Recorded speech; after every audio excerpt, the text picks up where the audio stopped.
Hello all and welcome back to another model railway video. Now today I'm going to be having a look at another engine in N-gauge. This locomotive has been nagging on my brain now to do a video on for the past 2 days, so I thought, why not get out of my system and do a video. It's not that old either, I've only had it for about maybe 4 to 5 months. It's pretty recent into the collection and it's a nice loco.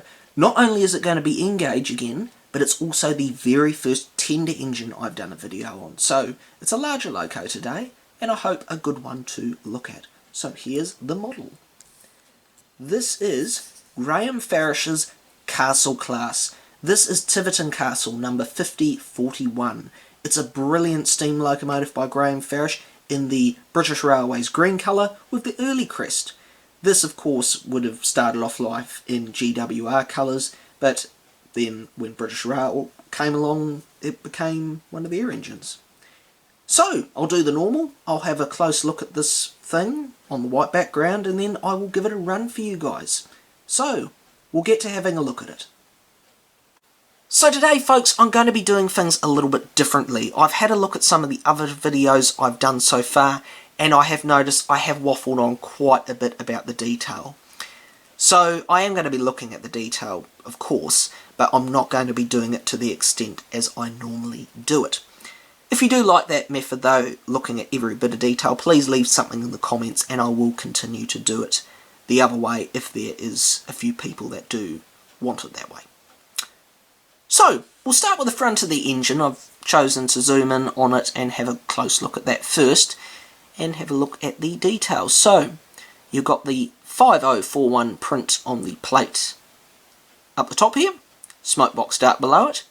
I can see the shed number underneath, and other different details that make the smoke box look really nice. You've got the hinges, you've got the little handrail going over the top, and there's a little lamp bracket there as well. It looks really nice.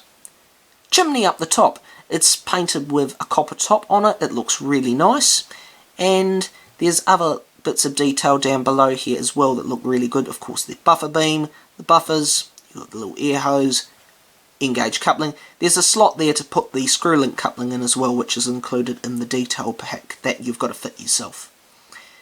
I can see the fronts of the inner cylinders there, and other details on the running board that look really nice. I can also just see in that little casing at the very top there, the little whistle that looks really good. And you've got the clear plastic windows, which you can also see. Right, I'll turn it side on now. I'll zoom out. Right, so this locomotive is a lot larger than the C11, of course, since it's a tender engine. And there is quite a bit going on the side here. I'll zoom in on the main side of it to have a look closely at some of the details. The main things, of course, are the name and number plates. You got the Tiverton Castle plate that looks really good with this gold and black finish. You've got the number plate 5041, which also has a bit of red lining on the inside there as well as the gold and black, and that looks really cool. Tons of lining going around the place. You've got gold, black and red lining there, red and black lining on the boiler bands, on the cab, the tender, all over the place. You even got gold lining around the windows. It looks really, really cool. And it's out of shot at the moment, but even the cylinder covers have got the red lining on them as well. You got the dome at the top here, which also would house the safety valves, which is painted in a nice brass colour. It looks really cool.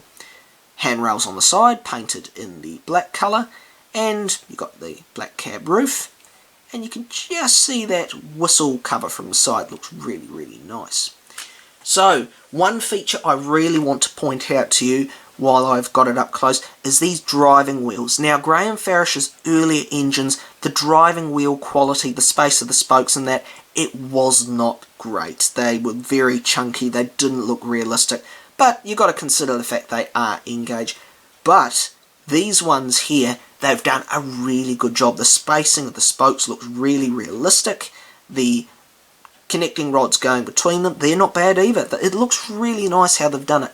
And you can also just see the spokes on the first set of wheels on the tender. They also look really realistic.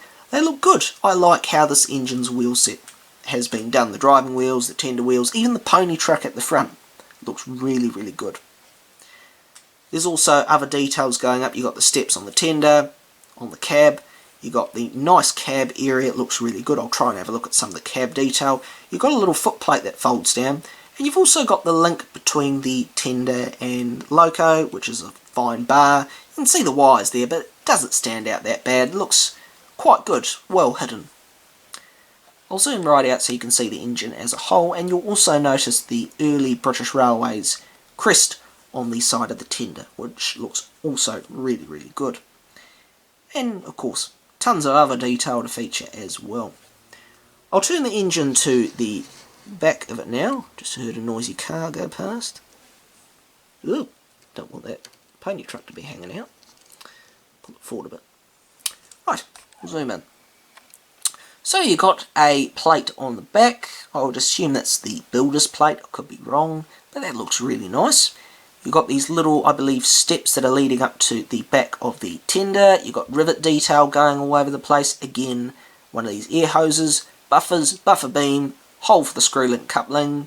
You've got the proper coupling for connecting to wagons on an N-gauge, the N-gauge coupling, I should say, which is at the back there.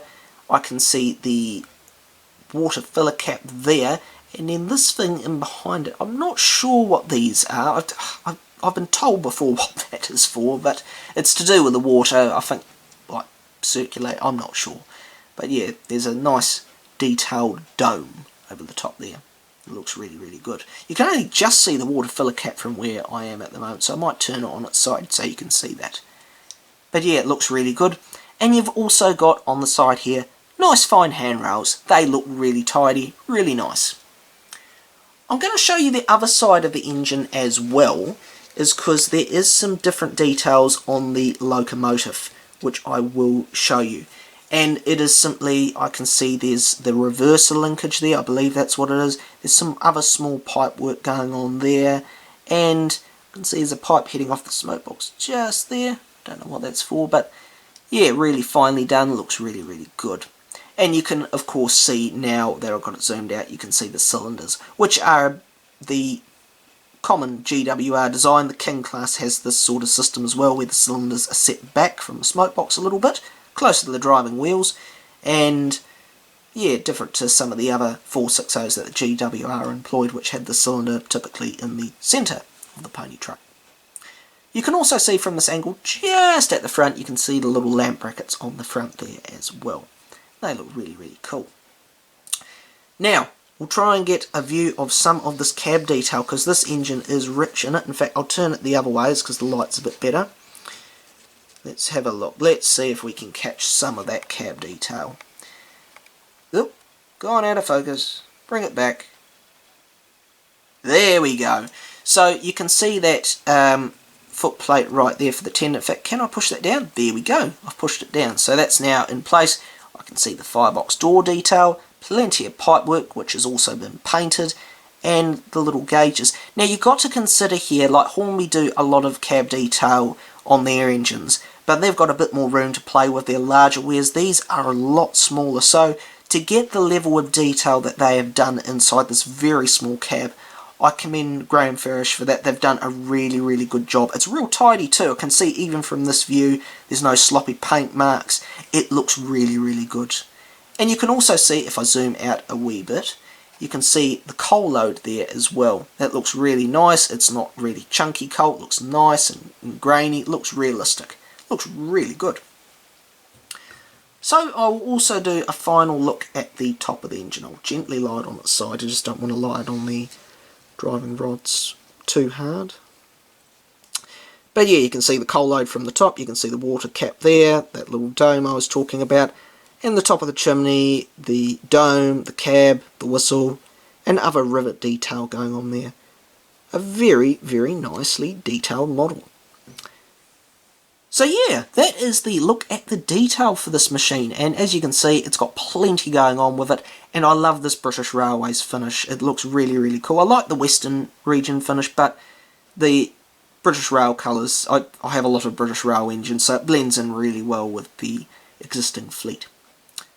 So, we'll move it down to the track now and have a look at this magnificent machine in action. Let's go!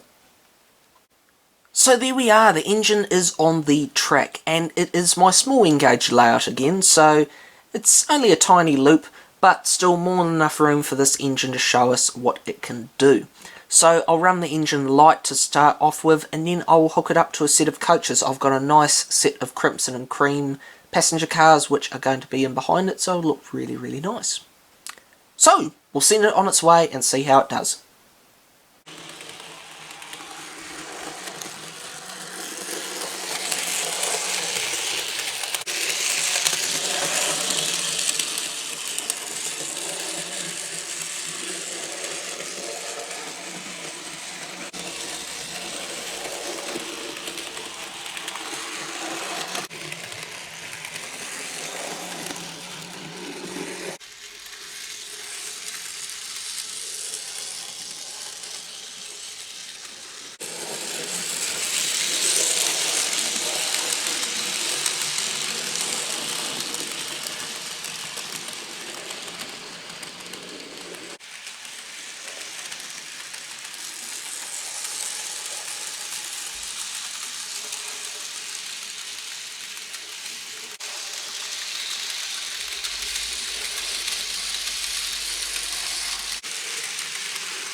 So there we go, folks. Tiverton Castle number 5041.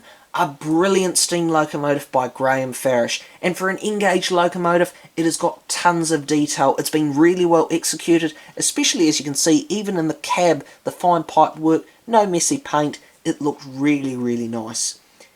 This locomotive I'm really fond of. I like 460s, and the GWR were well known for having a real good variety of 460 locomotives.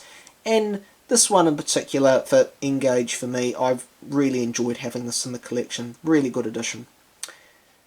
But yeah, this locomotive, I really like it due to that it's in the British Rail green rather than the GWR. The main thing for me is on the smoke box. They've got these number plates like typical British Railway engines would have, but on a GWR engine you don't actually have this. The smoke box is just empty, it's just black, whereas I like having the number on the front of it. I do like simple finishes, but I do just prefer that number board on the front. Very good. I hope it's been an enjoyable video, and if you want to see any more videos of Engage locomotives, please let me know in the comments and I will see what I can do. I've got engines from other countries, of course, like Japan. I've got more British stuff, got American stuff. There's plenty of variety, so if there's anything in particular you want to have a look at, a particular country, just let me know and I can see what I can do.